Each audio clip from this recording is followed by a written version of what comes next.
commenced business with cash means started business with cash.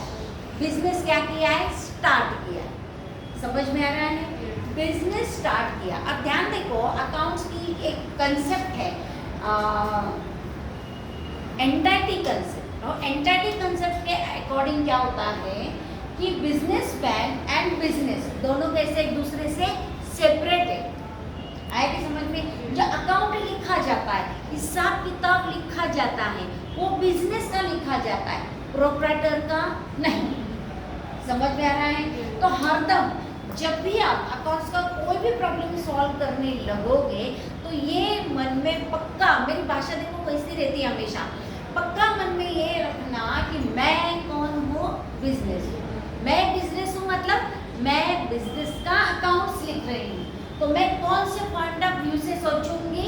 Business के point of view से सोचूंगी. आ रहा है समझ में? तो सोच करेक्ट होगी तो आगे गलती नहीं होगी. तो देखो, कमेंस्ड बिजनेस विद कैश मतलब मान लो कि ये प्रोप्राइटर है. अरे समझ में? उसने क्या किया?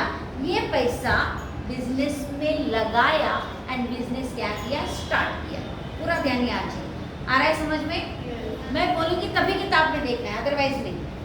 इसने ये पैसा कितना है उससे मतलब नहीं. इसने ये पैसा बिजनेस में लगाया एंड बिजनेस क्या किया? चालू किया. अब मैं कौन हूँ? बिजनेस. ये पैसा कहाँ लगाया है? बिजनेस में. मतलब मेरे पास यानी बिजनेस के पास पैसा क्या हुआ? बोलते जाओ, बोलना है. पैसा क्या हुआ? आया. यानी पहला कॉलम एंड पहला इफेक्ट. पहला इफेक्ट क्या होगा? कैश comes into लिख सकते हैं into the business. इसको समझने में दिक्कत है क्या? आप प्रोप्राइटर हो, आपने ये पैसा बिजनेस में लगाया. ये कौन है? बिजनेस. तो मैं क्या सोच रही? कैश मेरे पास आई मतलब मैंने लिखा cash comes into the business. Okay. दूसरा थिंकिंग. तो ये जो कैश हमारे पास आई बिजनेस के पास, तो who is the giver of this cash? कौन गिवर है? कौन गिवर है? प्रोप्राइटर गिवर है. इसलिए सेकंड इफेक्ट जो होगा, proprietor is the giver of cash. लेकिन मैं कैश नहीं लिखूंगी क्योंकि आप जानते हो कैपिटल की कंसेप्ट. प्रोप्राइटर बिजनेस में जो इन्वेस्ट करता है उसको क्या बोलते हैं? कैपिटल बोलते हैं. उसने क्या इन्वेस्ट किया? अभी कैश इन्वेस्ट की. तो यहाँ पर कैश न बोलते समय अपन क्या बोलेंगे? कैपिटल बोलेंगे. तो this capital means cash is given by the proprietor. इसलिए सेकंड इफेक्ट होगा proprietor is the giver of this capital. Okay. पहला कॉलम हमारा हो गया. सेकंड कॉलम कि इसमें कौन से दो अकाउंट है? तो पहला अकाउंट इसमें है कैश, दूसरा अकाउंट कैपिटल अकाउंट. ये दो शब्द छोड़ दिए जाए तो बाकी जो आपको यहाँ दिख रहा है वो क्या है? क्रिया है. जैसे कमसिन क्रिया है. बिजनेस ये भी संस्था है. समझ में आ रहा है? ये कोई अकाउंट नहीं है. यहाँ भी प्रोप्राइटर व्यक्ति है, प्रोप्राइटर का अकाउंट ही कैपिटल है और ये क्या है? क्रिया है. इसलिए यहाँ कौन से अकाउंट आपको दिख रहे हैं? पहला अकाउंट दिख रहा है आपको कैश अकाउंट एंड दूसरा अकाउंट आपको दिख रहा है कैपिटल अकाउंट. अकाउंट पूरा लिखना है आपको, दिखना तो चाहिए. मैं शॉर्ट में लिख रही हूँ. आया समझ में? अब तीसरा है कि इसका टाइप पहचानना है, मतलब प्रकार. कैश क्या है? प्रॉपर्टी है. प्रॉपर्टी से संबंधित अकाउंट को बोलते हैं रियल अकाउंट. कैपिटल किसका अकाउंट है? प्रोप्राइटर का. एंड प्रोप्राइटर कौन है? पर्सन. इसलिए ये हो गया पर्सनल अकाउंट. समझ में आ रहा है? अब 1 2 3 कॉलम हो गए. चौथा कॉलम रूल अप्लाई करना है. कौन सा रूल अप्लाई करेंगे? तो ये कौन सा अकाउंट है? सब इधर है तो इधर को देखना. रियल अकाउंट है. ये क्या दिख रहा है यहाँ पर? Real account. और यहाँ पर आपको क्या ये रियल अकाउंट है, यहाँ पर आपको कम सिन दिख रहा है। ये रियल अकाउंट का रूल देखिए, कम सिन कहाँ लिखा है, ये डेबिट, यानी कौन सा रूल आ गया, डेबिट। हाँ तो रूल यहाँ पर लिखेंगे, लेकिन रूल लिखते समय पूरा लिखना है, डेबिट व्हाट कम्स इन, मतलब यहाँ कौन सा रूल अप्लाई हो जाएगा, ये आया समझ में। ये कौन सा अकाउंट है, पर्सनल अकाउंट। यहाँ लिखा है गिवर, गिवर से संबंधित पर्सनल अकाउंट का रूल क्या है, देखो इधर गिवर का क्या है, क्रेडिट, तो रूल होगा क्रेडिट द गिवर। ये हो गया इसका रूल, ये हो गया इसका रूल। अब देखिए समझ में आ रहा है। अब हमको आगे के दो कॉलम्स क्लिक करने हैं कि कौन से अकाउंट को डेबिट देना है एंड कौन से अकाउंट को क्रेडिट देना है, वो भी आपको यही मिलेगा।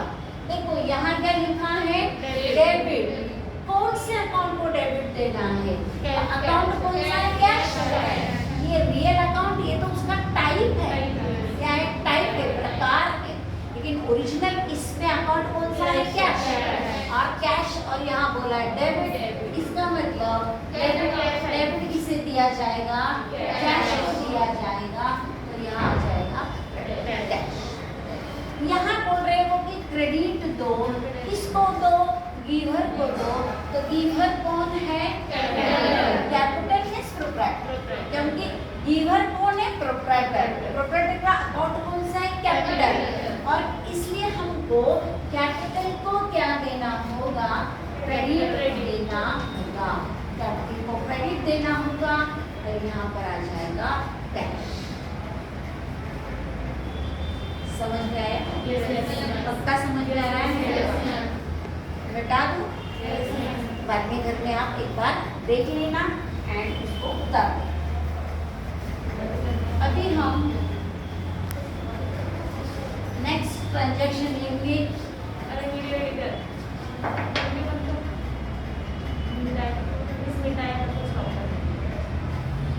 बंद नहीं करायचं, उसको चालू कंटिन्यू रखना। एडवर्टाइजमेंट पेड जो भी है बोला है उन्होंने 5000 टू इमरान, किताब में बिल्कुल देखने की जरूरत ही नहीं है, एक ही तरफ अच्छे से ध्यान देना। अब इस टाइप के ट्रांजैक्शन में पूरा 12 महीने पढ़ने के बाद भी बच्चे एंड में भी जो गलती करते हैं वो मैं आपको बता रही हूँ, तो शुरू से हम वो गलती नहीं करेंगे। तो ध्यान रखना, जब भी कोई भी एक्सपेंस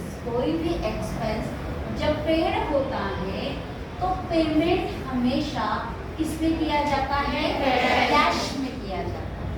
और एक्सपेंस में यहाँ कोई भी आ सकता है, जैसे rent paid, commission paid, discount paid, interest paid वगैरह वगैरह। आ रहा है कि समझ में।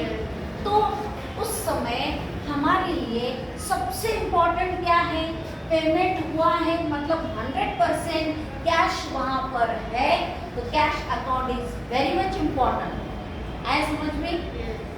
कैश हटा दो तो पेड शब्द का मतलब ही खत्म हो जाएगा, इसलिए वहाँ पर कैश 100% है।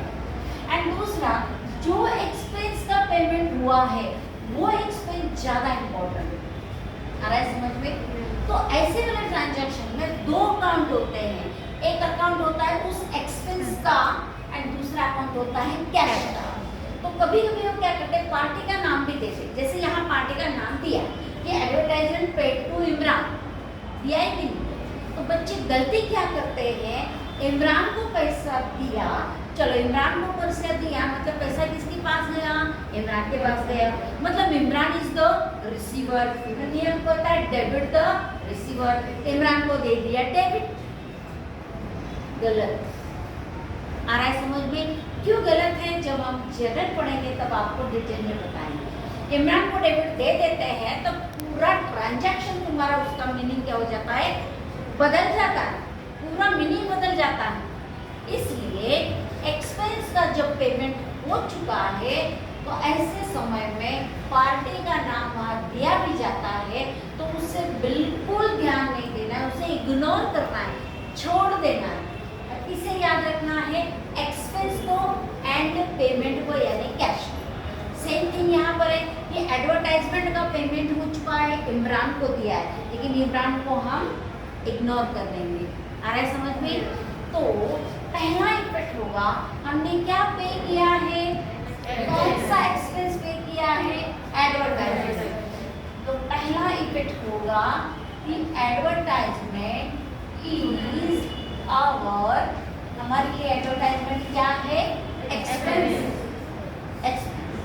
एंड सेकंड इफेक्ट होगा, हमने क्या पेड किया, उसके लिए कैश पेड किया, मतलब कैश goes out, कैश गई।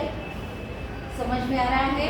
अब हम इसमें से दो अकाउंट देखेंगे, क्लियर कट दिख रहा है, ये एडवर्टाइजमेंट एंड ये कैश, क्योंकि ये अकाउंट नहीं हो सकता, ये नहीं हो सकता। एक्सपेंस होता है, लेकिन कौन सा एक्सपेंस यहाँ बताया है, जब बताया है तो फिर इसका नाम क्यों?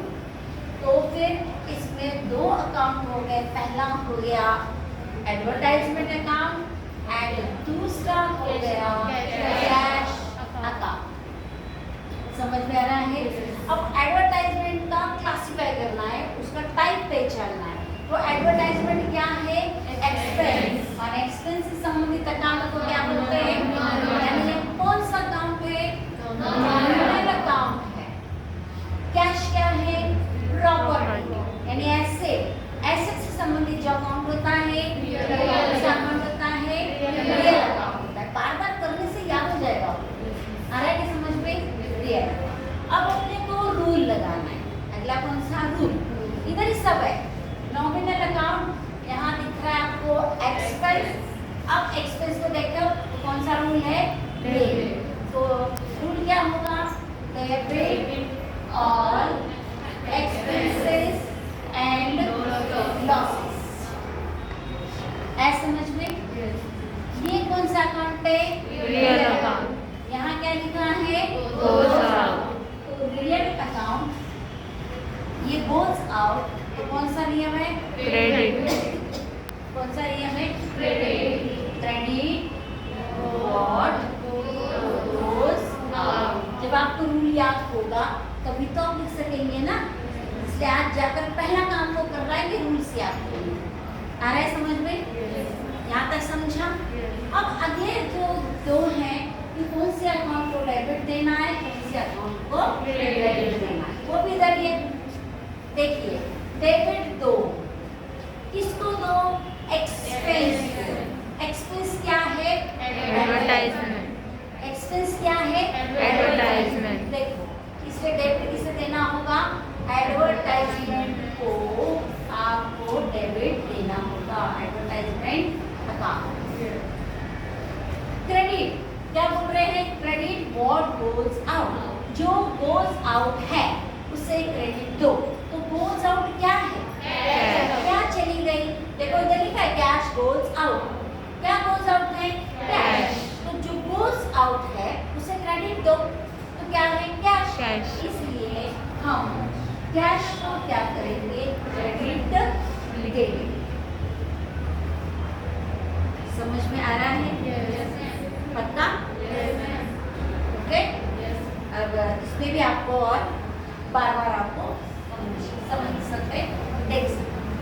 अभी हम तीसरा ले लेते हैं।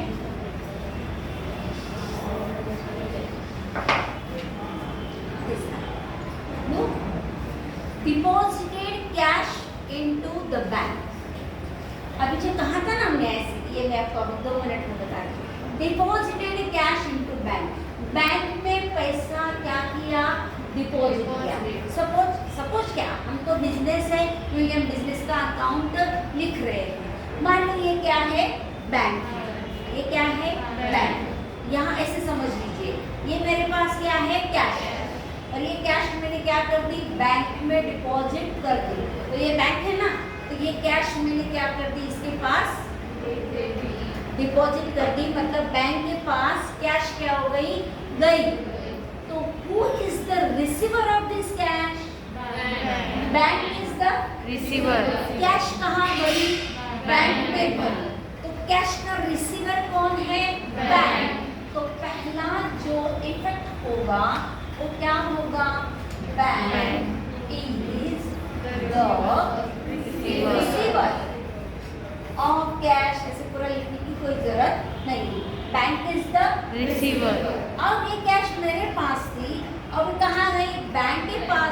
तो मेरे पास से कैश क्या हो गई, चली गई।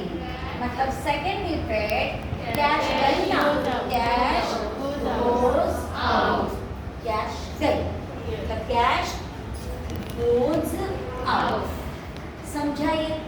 यहाँ आपको दिख रहा है क्या? ये क्योंकि रिसीवर ये क्रिया है, ये भी क्रिया है, तो कौन से दो अकाउंट है?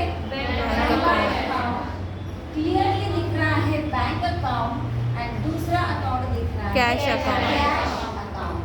ओके, अब हम देखेंगे इसका टाइप, इसका प्रकार।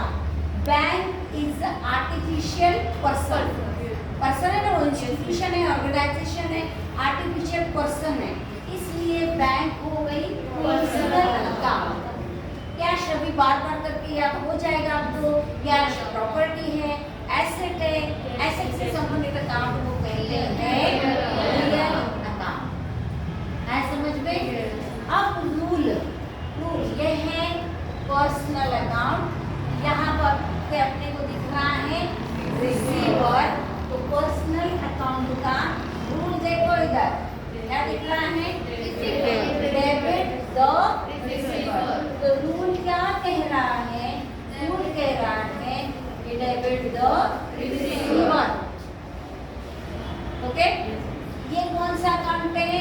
Real account. यहाँ क्या दिख रहा है? गोज आउट, गोज आउट दिख रहा है ना, तो ये है real account, goes out. Rule क्या है? Credit what goes out. तो यहाँ हम नियम लिख दिए, क्रेडिट व्हाट गोज आउट। बराबर बराबर यहाँ तक।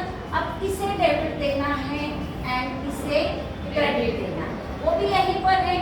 डेबिट तो रिसीवर, जो रिसीवर है उसे डेबिट दो। तो रिसीवर कौन है? बैंक है, पैसा बैंक में भरा है तो बैंक रिसीवर है, तो जो रिसीवर है उसको डेबिट दो, तो बैंक रिसीवर है, इसलिए हम डेबिट देंगे बैंक को। किसको देंगे? बैंक को। यहाँ रूल कह रहा है credit what goes out.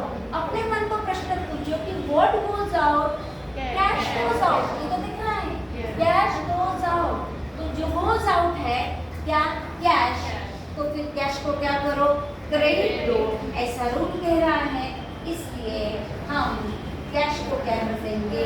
Credit देंगे, क्रेडिट कॉलम में उसको डाल